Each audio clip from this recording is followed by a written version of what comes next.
All right, everybody, welcome back to Little Monster Comic Pop Deep Dive. I'm Justin Jake, and Hey, everyone. we're going to be diving deep into Hi, Mary Dunst. a really Happy to be here. cool comic today. Yeah, So we're going to be looking at an interesting character and definitely. kind of a new way the characters get introduced into comics. This is going to be a fun one, I think. So we're going to be talking about X-23 Yes. and looking specifically at NYX number 3, which came out in 2004. That's right. And this is her first appearance in comics. First comic book appearance, yes. But not her first appearance. Exactly. Which is unusual. Period. Yeah. She actually first appeared. Yeah. Tell us more about that. In the X-Men Evolution animated series. Okay. Back in 2003. Gotcha. So almost a full year before this comic came out. So this is sort of like a reverse Kind of, yeah. of what we usually see, where it's like Right. a comic and then... Usually you get the comic book appearance first, and then... maybe if the character is popular enough, Right. they'll make the jump to the screen. To other media. Yeah, exactly. And in this case, she did it the opposite. kind of went backward. I like it. I like it. Yeah. It's kind of cool. It's a different approach. Yeah. It makes her origin story unique. Absolutely. All right, so NYX number 3. Right. Let's talk about it a little bit. Okay. So this was written by Joe Quesada, Yes. art by Joshua Middleton. Yep. And this takes place on the Lower East Side That's right, in New York City. of New York City. So a very different setting. Yeah, very different than Well, the X-Men. the X-Mansion. Right? Yeah, it's much grittier. A little darker. A little darker, yeah. And Middleton's art really emphasizes that. Yeah, I love that. It's got this like It's almost like grimy kind of underground feel to it. a film noir. Yeah, Kind of. definitely. And it really, I think, sets X-23 apart Yeah, from the more polished world of the Yeah. X-Men. yeah. And so what did you think of X-23 in this issue?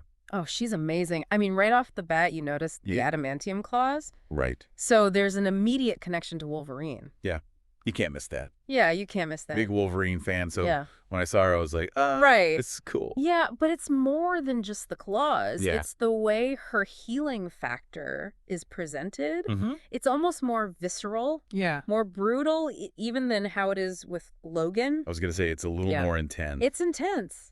It's Definitely like, it makes you think about what she's been through. Yeah, like what has she been through to have this Yeah. kind of reaction to pain? Exactly. And this issue does not shy away from that. Yeah. I mean, it's definitely not for the faint of heart. I was going to say this is a little bit more of like a mature Yeah. reader's A little darker. kind of book. Yeah. Yeah, it's definitely a darker corner of the Marvel Universe. And it makes you wonder why introduce a character Yeah. that's so similar to Wolverine, Right. but with this kind of dark twist. Right. You know, was Marvel testing the waters? Yeah. Seeing how far they could push things Yeah. with a character like this? I mean, I don't know, but I like it. I do too. I'm into it. So Yeah, now we do have to talk about the fact that this is a first appearance, of course. which always gets collectors really excited. Always.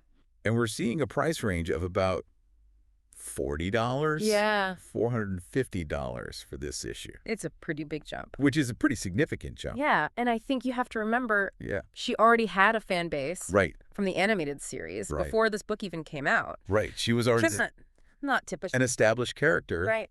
in another medium. Exactly. It makes you wonder, did the fans demand her Yeah. in the comics? Were they clamoring for X-23? Right. Or did Marvel see that potential? Yeah. Think, We got something here. we've got something special here. Yeah, she's popular. Right. People like her. Yeah.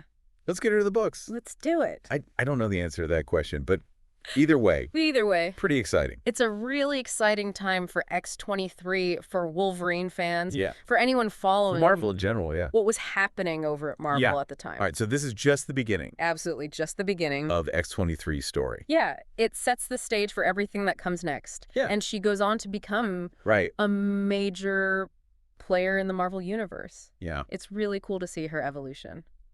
So to all our listeners out there, I'm going to leave you with this question to think about. Okay. Knowing that X-23 came from this animated series, Yeah. do you think that affected how comic fans reacted to her? That's a good question. I mean, would it have been different if she was introduced Right. in the comics first? If this was her very first appearance. Yeah. Period. You know, it's something to think about. Yeah. as you explore her journey through the Marvel Universe. It really is, and it shows you how different mediums Yeah. can shape a character and bring something new to their story. I love it. All right. Well, that's all the time we have for today's little monster comic pop. Deep dive, thanks for tuning in. Thank you. And we'll see you next time as we unearth Sounds good. another amazing comic. Can't wait. All right. Well, see you then. See ya.